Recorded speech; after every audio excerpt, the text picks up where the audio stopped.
Hello everyone, welcome back to my short video.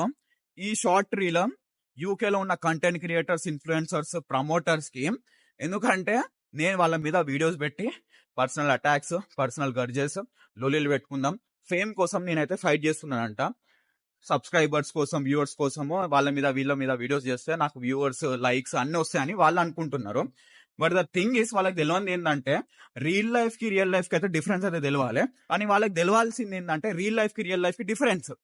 Real life మీరు 100 చెప్తున్నారు కదా, రియాలిటీలో ఎలా ఉంది, మీరు ఎలా సర్వైవ్ అవుతున్నారు, మీరు ఎట్లుంటున్నారు యూకేలో, అది మీకు తెలుసు. My content is completely based on reality basis.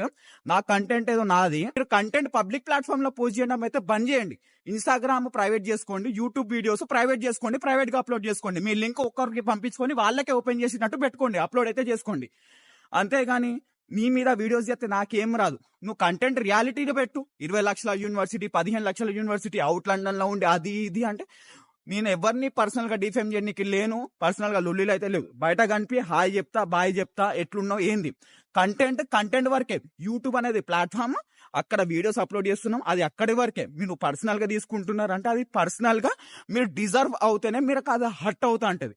So మీరు పబ్లిక్ ప్లాట్ఫామ్ లో వీడియోస్ పెడుతున్నారంటే అన్ని తీసుకోవాలి. పైసలు మంచిగానే వస్తున్నాయిగా, పైసలు వస్తాయి, అన్ని వస్తాయి. కానీ ఒకరు వాళ్ళ మీద ఇది నువ్వు అది కాదురా, నువ్వు ఇది కాదురా, అట్లా కాదురా అంటే నొస్తుందంట. యూట్యూబ్ ప్రైవేట్ చేసుకోండి, అన్ని ప్రైవేట్ చేసుకొని పర్సనల్ లైఫ్ ప్రైవేట్ గా లీడ్ చేయండి. మీ మీద ఎవరు వీడియోస్ చేయడు, మీ మీద ఎవరిని ట్రోల్ చేయరు. ఫేమ్ కోసం, డిఫేమ్ కోసం అని రాంగ్ ఎలిగేషన్స్, ఫేక్ ఎలిగేషన్స్ పెట్టుకుంటే అది మీ తప్పే. నాదైతే ఏం లేదు. నేను ఈ ప్రపంచాన్ని వదిలి వెళ్ళిపోదాం అనుకుంటున్నాను. ఇక్కడ అనవసరంగా బతకాలి, యాక్ట్ చేస్తూ బతకాలి, మన్ని మోసం చేసుకుంటూ బతకాలి, మన మీద మనం అబద్ధాలు ఆడుకుంటూ మనం బతకాలి. ఆ బతుకు బతకటం కరెక్ట్ కాదు.